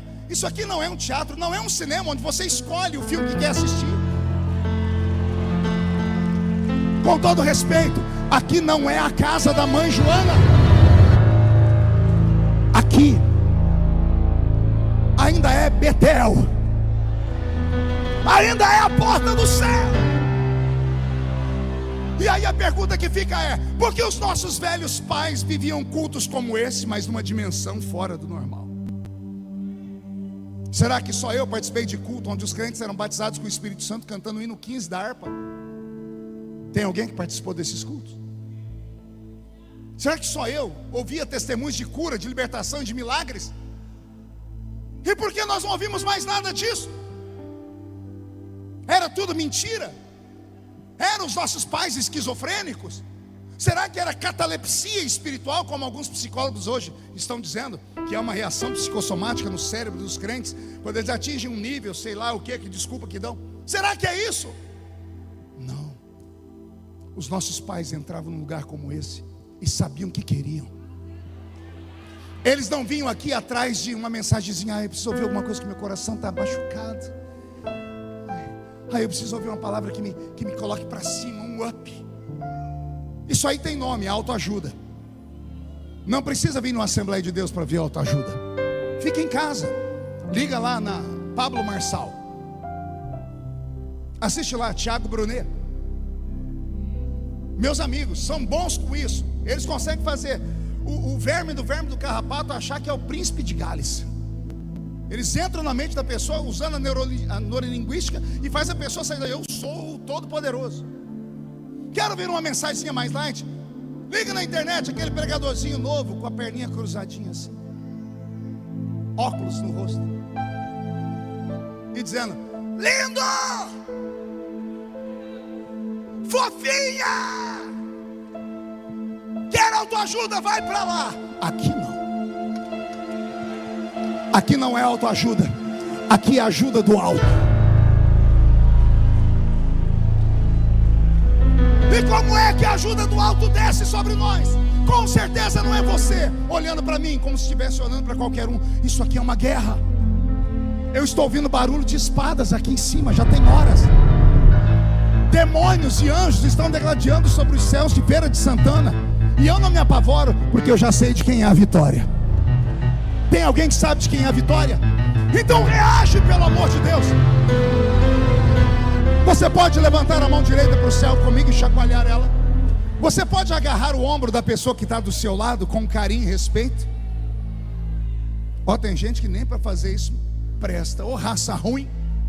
Me obedece, agarra alguém aí, pelo amor de Deus. Estica aí, agarra ela, isso, agarrou alguém. Chacoalha a pessoa até ela ficar irritada. Não, irrita ela, tira ela do lugar, chacoalha.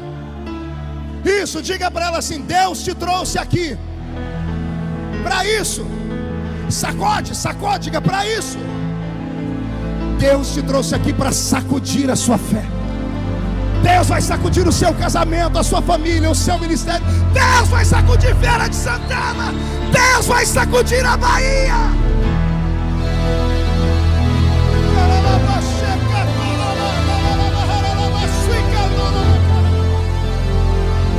Tem alguém batizado com o Espírito Santo aqui? Senhor, onde houver um crente batizado com o Espírito Santo de verdade, ativa ele agora, meu Pai. Ativa ela agora. Que eles comecem a falar essas línguas agora. Agora! Agora! Senhor, me dá um coral de línguas em Feira de Santana! Agora!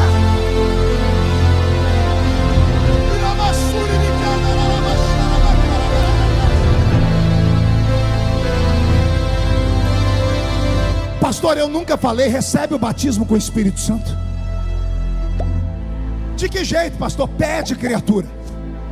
Grita, implora. Se joga no chão, planta bananeira, faz alguma coisa. Mas não admita sair daqui da mesma forma que você entrou. O diabo não respeita gente bonita. O diabo não respeita gente inteligente. O diabo não respeita gente rica. Não é o seu diploma que o afasta. O que deixa o diabo apavorado é quando ele encontra um canela de fogo num culto como esse aqui. Ah, pastor, mas eu tenho vergonha. O que a pessoa que está do meu lado vai pensar?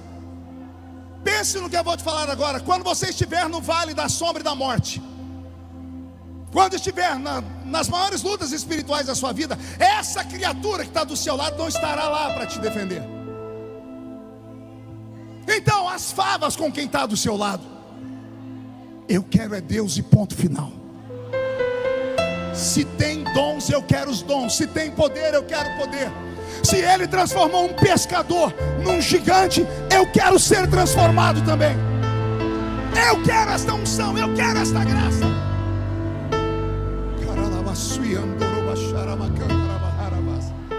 Estou com meu corpo todo arrepiado. Metamorfose, transformação. Dá lugar, pede, implora, busca, sobe até as regiões celestiais. Acesse esse armário. Pastor, qual é a chave que abre esse armário? É o batismo com o Espírito Santo. Como assim? Fomos ensinados pela Assembleia de Deus desde criança. O crente que fala em outras línguas, ele sobe de nível. Porque quem fala em línguas edifica a si mesmo. Ou seja, você vai se construindo. O batismo com o Espírito Santo é a chave que abre esse armário que tem 9 dons. Estão lá, são nossos. E por que a gente não consegue acessá-los? Posso falar? Vai doer um pouquinho.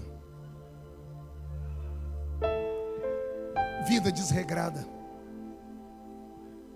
vida nojenta,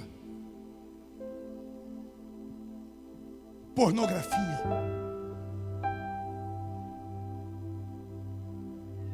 excesso de prazeres, como vícios,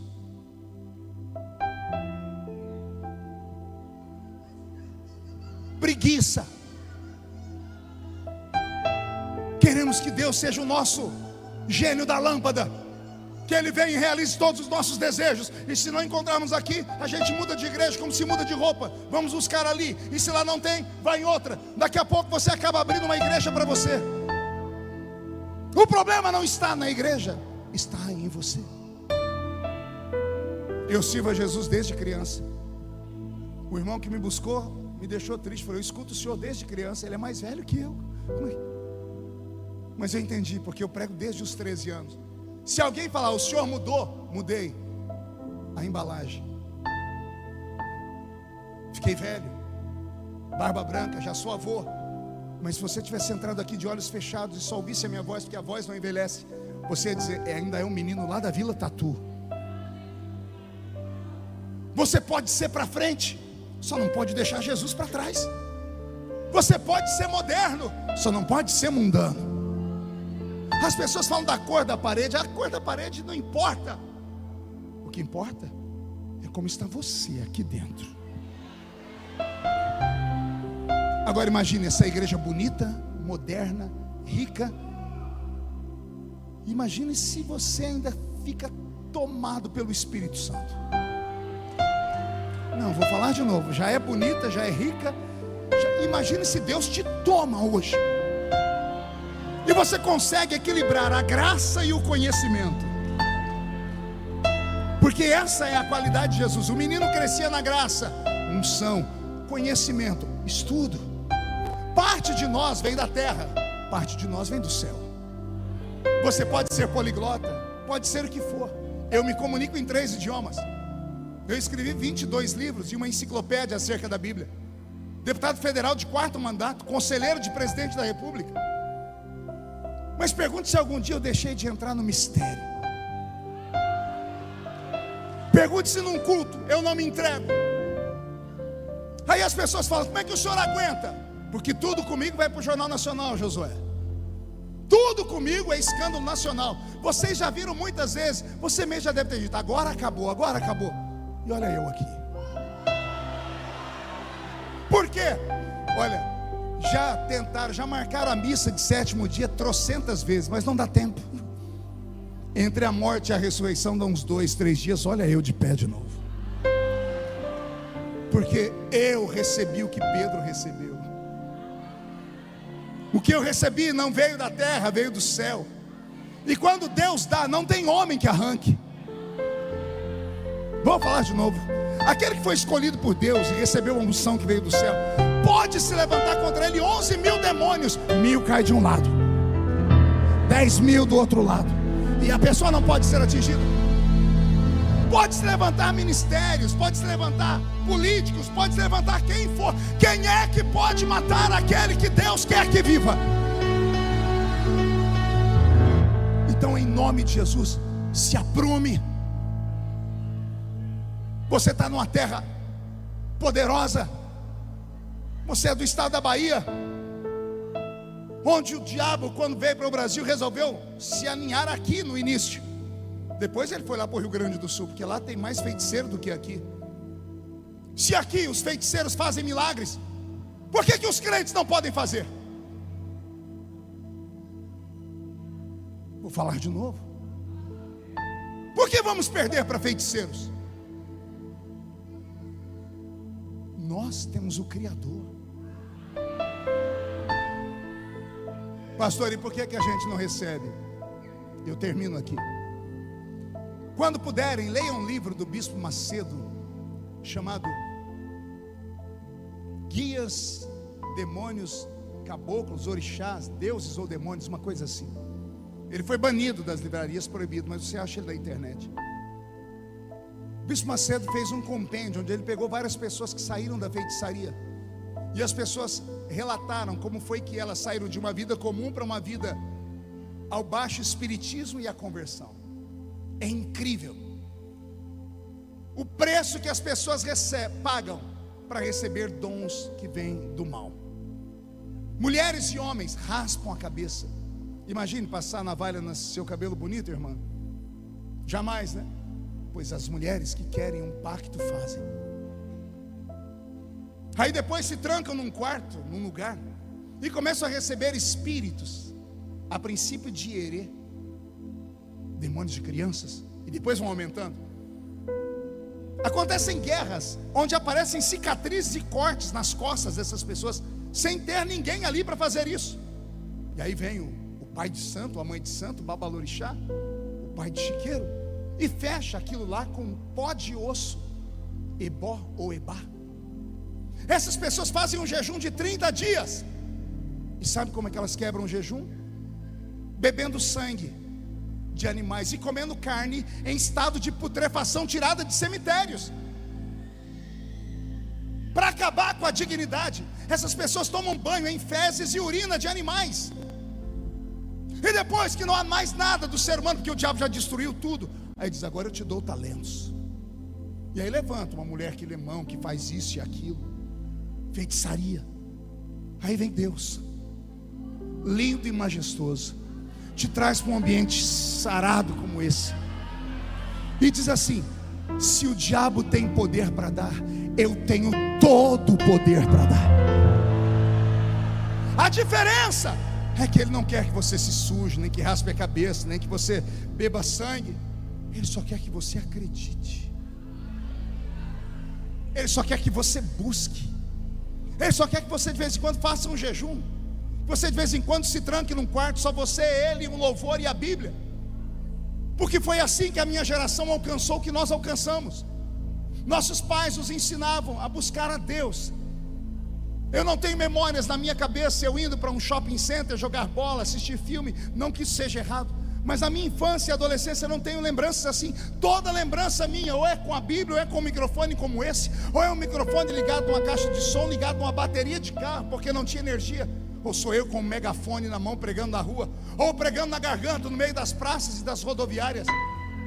As memórias que eu tenho sou eu orando com aquelas irmãs que só tinham 2 dentes na boca, o zagueiro e o atacante. Não tinham joelho, era uma casca grossa aqui. Não sabiam ler. Mas quando dobrava o joelho, o ambiente mudava. O céu descia, a gente subia. Esta é a identidade pentecostal assembleiana. A mudança de Pedro passou pelo poder do Espírito Santo. E o Espírito Santo não é uma coisa, ele não é algo, ele não é um vento, não é óleo, não é água, não é fogo. Isso são símbolos dele. O Espírito Santo é uma pessoa, e ele está aqui. E o que ele faz? Passeia no meio dos castiçais, como em Apocalipse, procurando brasa dentro dos corações. Você pode não acreditar, mas essa pessoa que está do seu lado aí, que agora está tão gelada, mas tão fria, se você ficar mais 5 minutos perto dela, você pega um resfriado. Essa pessoa aí já fumegou um dia. Essa pessoa aí já pulou, gritou, sapateou, dançou no Espírito. E o que aconteceu, pastor? Me diga você. Por favor, não venha me dizer que você amadureceu, porque isso é uma desculpa muito esfarrapada. Não tem a ver com maturidade, tem a ver com a perda da sensibilidade. Termino recitando um rei que, depois de conhecer tudo sobre Deus, desceu ao limbo do inferno, caminhando pelo seu palácio. Humanamente falando, ele tinha tudo, mas o velho homem espiritual, de quando ele era um adolescente, ressuscitou. Ele se trancou no quarto e ele falou assim com Deus: o Senhor está triste comigo porque eu pequei. O Senhor quer tirar alguma coisa de mim? Tira o reino, tira a riqueza, tira a fama, só não retires de mim.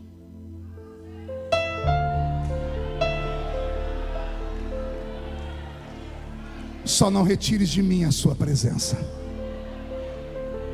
A presença dele está aqui. Fique de pé comigo. Eu vou fazer um convite, um só. Não sei se alguém vai vir, mas eu já passei dos 50. Não me preocupo mais se as pessoas acreditam ou não no que eu falo. Feche seus olhos só para não constranger caso alguém venha. Eu queria orar aqui na frente desse altar, do velho altar, só com homens e mulheres que tenham a coragem de falar para si mesmos: eu já fui melhor. Eu já fui mais crente.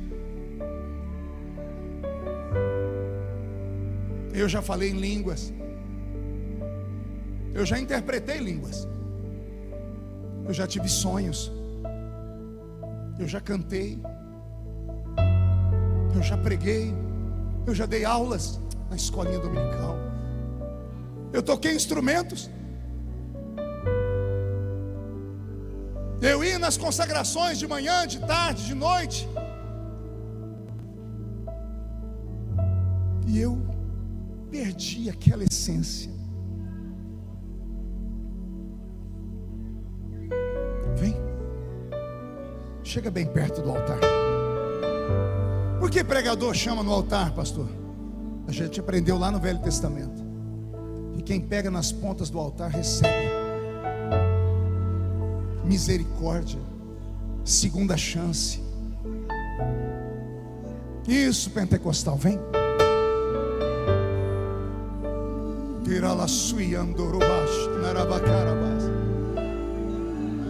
Você poderia estar em qualquer lugar, mas Jesus te trouxe para a Feira de Santana, aqui nessa igreja.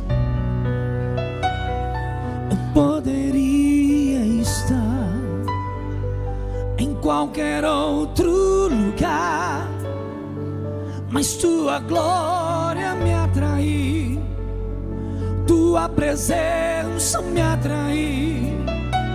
Tentei tentei me esconder por medo de não viver, mas tua glória me atraiu, tua presença me atraiu. Vai deixar o orgulho te prender aí? Em qualquer outro Você está lugar, morrendo. Vem. mas tua glória me atraiu. Você está morrendo por dentro, perdeu a fé. Vem. Tentei me esconder por medo de não viver, mas tua glória me atraiu, tua presença me atraiu.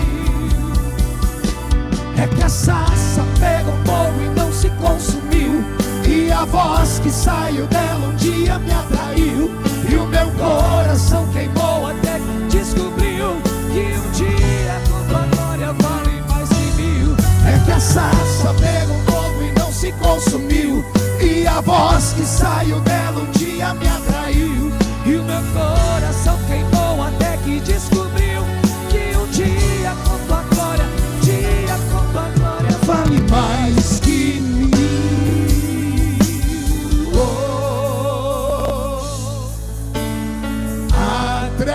Atraídos pela tua presença, não me vejo sem a tua presença. Vem comigo, baiano. Atraídos pela tua presença, não me cansarei da tua. Seja incendiado, seja renovado. Agora, agora, agora, agora, agora. Já!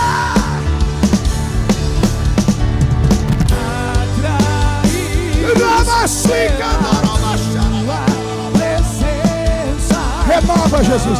Devolve os dons, devolve a unção. É que a sarça pegou fogo e não se consumiu, e a voz que saiu dela um dia me atraiu. Isso. E o meu coração queimou até Adore, que grita, descobriu pula, que um recebe. dia tua glória Seja vale cheio do Espírito Santo de A novo. sarça pegou fogo e não se consumiu, e a voz que saiu dela um dia me atraiu, e o meu coração queimou até que descobriu que um dia com tua glória, um dia com tua glória vale mais que mil. Senhor, agora que há uma multidão na minha frente, a minha oração é que o Senhor transforme esta igreja num grande oceano, porque todos nós queremos navegar no seu Espírito. Senhor, onde houver alguém batizado com o Espírito Santo, renova eles. Onde houver alguém que nunca falou em línguas, batiza com o Espírito Santo. Onde houver um profeta, ativa ele. Onde houver alguém que acredita nos dons do Espírito Santo, que esses dons comecem a ser operados por eles a partir de agora. Senhor, que este lugar seja movimentado pelo seu Espírito. Faz esse lugar ser sacudido. Espírito, Espírito, que desce como fogo, vem como em Pentecoste e enche-me de novo. Cadê a voz da igreja cantando? Espírito, Espírito, Invoque o Espírito Santo, invoque a presença dele, invoque. que desce como fogo, vem como em Pentecoste e enche de novo.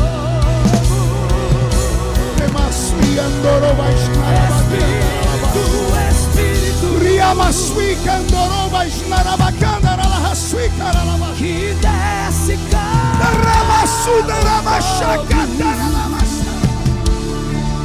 vem como em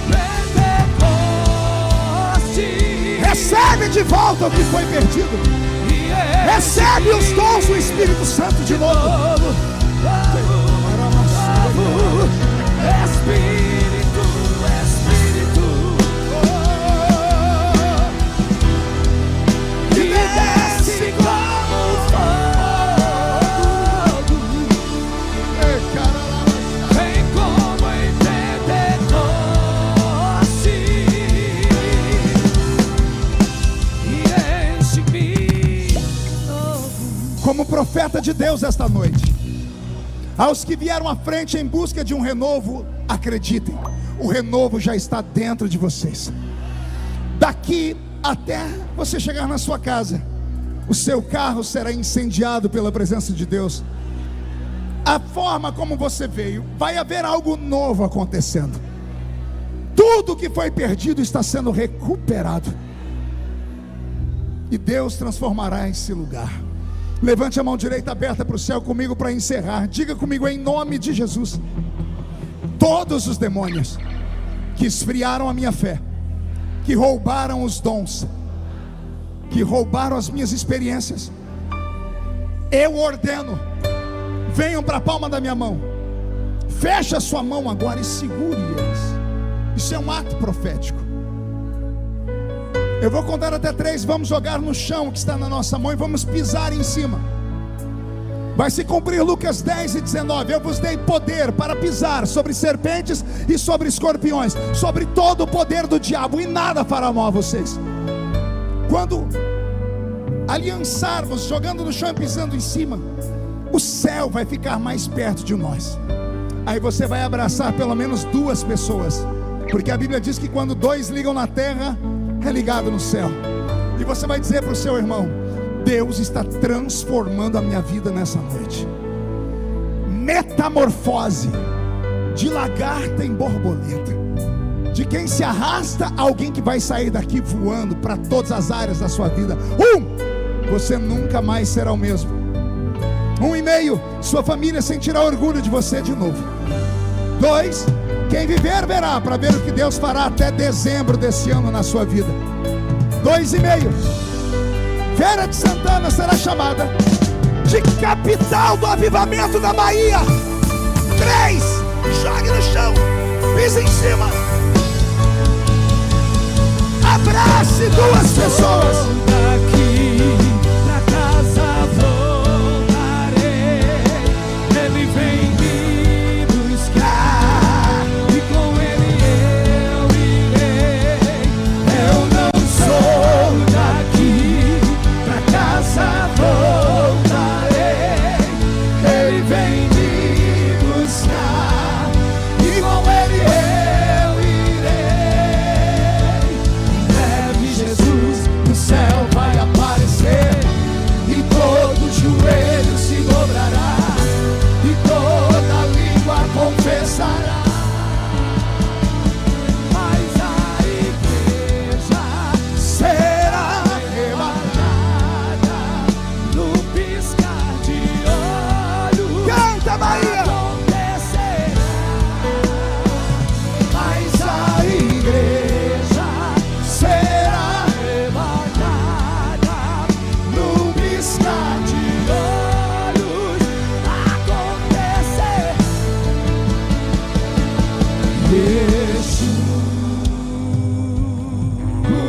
Yeshua, o Messias aguardado, Ele vem me buscar.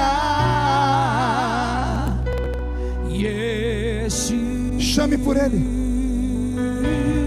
Yeshua, o Messias aguardado, vem sobre nós. Ele vem me buscar. Devolve os dons para sua casa. Yeshua, adorna a igreja do arrebatamento, que possamos operar nos milagres de novo. Batiza a sua casa.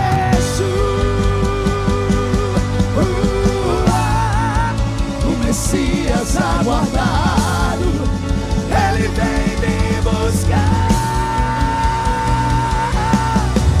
Breve Jesus no céu vai aparecer e todo joelho se dobrará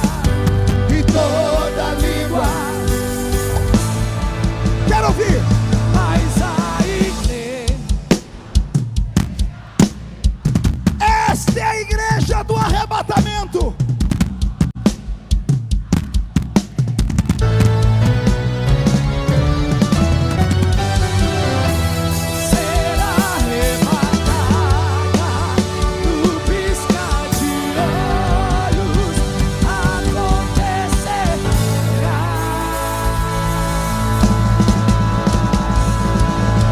Josué, só para encerrar e não perder o costume.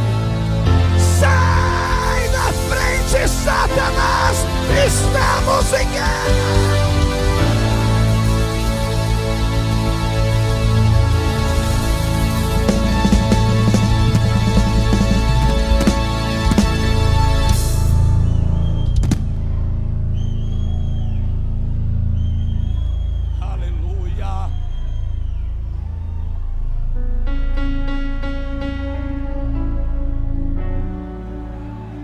Celebre, celebre, celebre, celebre, celebre, glorifique, adore, adore, adore, adore, adore ao único que é digno de receber toda a glorificação para sempre. Aplauda, grite, diga aleluia, fale em línguas espirituais, aleluia.